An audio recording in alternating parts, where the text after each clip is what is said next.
Assalamualaikum warahmatullahi wabarakatuh. Halo semuanya, bagaimana kabarnya? Semoga semuanya sehat selalu ya, dan selalu dalam lindungan Allah Subhanahu wa Ta'ala. Amin, amin ya Rabbal 'Alamin. Oke teman-teman, minggu lalu kita sudah membahas ya, apa sih pengertian teks deskripsi itu, lalu apa tujuannya, dan juga bagaimana sih ciri-ciri dari teks deskripsi. Nah, pada pertemuan kali ini kita akan membahas apa saja jenis dari teks deskripsi, lalu bagaimana sih struktur dari teks deskripsi, dan yang terakhir itu apa saja kaidah kebahasaan dari teks deskripsi. Nah, kalian harus tonton video ini, jangan sampai video ini di-skip ya. Jadi Ibu harap kalian tonton sampai habis dan jangan lupa dicatat atau dibuat mind mapping. Oke? Oke, untuk yang pertama itu kita akan membahas tentang jenis teks deskripsi. Nah, jenis teks deskripsi ini salah satunya yaitu teks deskripsi spasial dan juga teks deskripsi realistis. Nah, untuk pengertiannya, yang pertama itu teks deskripsi spasial merupakan teks yang menggambarkan suatu objek berupa ruangan atau tempat. Nah, kalau teks deskripsi spasial ini khususnya itu hanya membahas suatu ruangan atau tempat. Misalnya, ibu memerintahkan kalian untuk membuat teks deskripsi. Nah, kalian memilih objeknya itu berupa ruang kelas. Maka di dalam teks deskripsi itu kalian harus menjelaskan secara detail bagaimana sih ruang kelas kalian itu. Misalnya di dalam kelas ada 21 bangku dan ada 21 meja. Nah, kalian harus menjelaskannya itu secara rinci dan juga detail. Nah, selanjutnya itu adalah teks deskripsi realistis, yaitu teks yang menggambarkan suatu objek secara objektif dan apa adanya. Jadi, cara penyampaian objektif ini diartikan bahwa karangannya itu adalah bersifat nyata dan apa adanya. Jadi, sang penulis ini tidak memberikan kesan ataupun pendapat terhadap apa yang dituliskan dalam teks tersebut. Selanjutnya, kita akan membahas tentang struktur teks deskripsi. Nah, untuk yang pertama, strukturnya itu adalah identifikasi.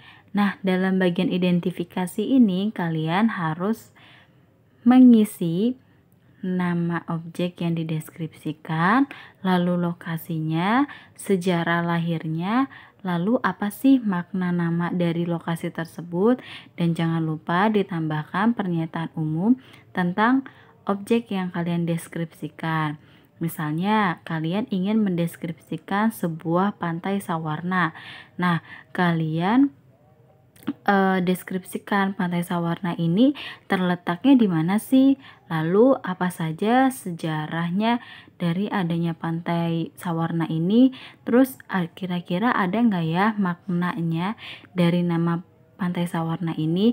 Dan jangan lupa berikan pernyataan umum kalian mengenai pantai sawarna. Misalnya, pantai sawarna ini sangat indah, misalnya seperti itu. Kalian mengenai pantai sawarna, misalnya pantai sawarna ini sangat indah, misalnya. Yang kedua itu strukturnya adalah deskripsi bagian. Kalau deskripsi bagian ini berisi penjelasan mengenai hal yang kalian deskripsikan. Jadi penulis ini memberikan tanggapannya secara subjektif. Nah, dalam deskripsi bagian ini perinciannya itu kalian dapat memasukkan unsur apa yang kalian lihat, lalu apa yang kalian dengar, dan juga apa yang kalian amati terhadap objek yang kalian deskripsikan. Nah, dalam pengembangan deskripsi itu ada 4 bagian. Yang pertama itu bagian berdasarkan ruangan. Bagian berdasarkan ruangan ini bagian ruangan objek yang dideskripsikan. Misalnya, penulis mendeskripsikan bagian pintu masuk, bagian tengah, bagian belakang. Nah, perincian ruang juga dapat menyebutkan nama ruangannya dan juga ciri-cirinya. Misalnya, kalian mendeskripsikan ruang kelas, maka kalian itu dapat menyebutkan ruangannya dan juga bagaimana sih ciri-ciri ruang kelas kalian itu. Nah, yang kedua itu deskripsi bagian berdasarkan anggota bagian-bagian objek. Kalau di sini itu berisi perincian bagian-bagian yang dideskripsikan. Misalnya, pantai digambarkan bawah lautnya, bibir pantai, ombak, dan pasirnya. Selanjutnya itu deskripsi bagian berdasarkan proses sesuatu berlangsung. Nah, kalau di sini itu bagian perinci bagian awal mulai meningkat, puncak atau inti dan juga penutup. Misalnya, kalian ini mendeskripsikan awal pementasan drama, lalu bagaimana sih puncak adegannya, lalu mulai meluruh dan juga bagaimana penutupnya. Nah, yang terakhir ini deskripsi bagian berupa pemfokusan. Nah, dalam bagian ini itu bagian yang paling disukai dari bagian yang dideskripsikan. Contohnya, bagian yang paling saya sukai dari perpustakaan ini adalah ruang bacanya. Didesain unik dengan cat merah yang memberikan kenyamanan yang luar biasa pada pengunjungnya. Dan yang terakhir, strukturnya itu adalah penutup. Dalam penutup ini biasanya itu berisi tentang pendapat penulis terhadap apa yang dideskripsikan. Oke, jadi diulangi lagi ya, dalam teks deskripsi itu ada 3 struktur. Yang pertama, identifikasi. Dalam identifikasi ini berisikan nama objek yang kalian deskripsikan, lokasinya di mana, lalu sejarah lahirnya, dan juga makna, dan juga ditambahkan tentang pernyataan umum terhadap objek yang kalian deskripsikan. Nah, yang kedua itu adalah bagian deskripsi atau deskripsi bagian. Deskripsi bagian ini berisi penjelasan mengenai hal yang kalian deskripsikan. Nah, kalian deskripsikannya mengenai apa yang kalian lihat, apa yang kalian dengar, dan apa yang kalian rasakan. Dan yang terakhir yaitu penutup. Penutup ini biasanya pendapat mengenai apa yang kalian deskripsikan. Nah, untuk lebih memahami, coba kalian masih ingat kan dengan teks yang kemarin Ibu contohkan? Nah, masih dengan teks yang sama, lalu kita analisis ya. Nah, analisisnya itu yang pertama itu bagian identifikasi. Nah, bagian identifikasi ini dituliskan ayahku bernama Abu Salman. Ayah berpostur sedang, berumur sekitar 54 tahun. Rambutnya putih beruban, di dagunya terdapat bekas cukur jenggot putih di dagunya. Kulit ayahku kuning langsat. Wajah ayah tipikal Batak dengan rahang yang kuat dan hidung yang mancung, tetapi agak besar. Matanya hitam tajam dengan alis tebal.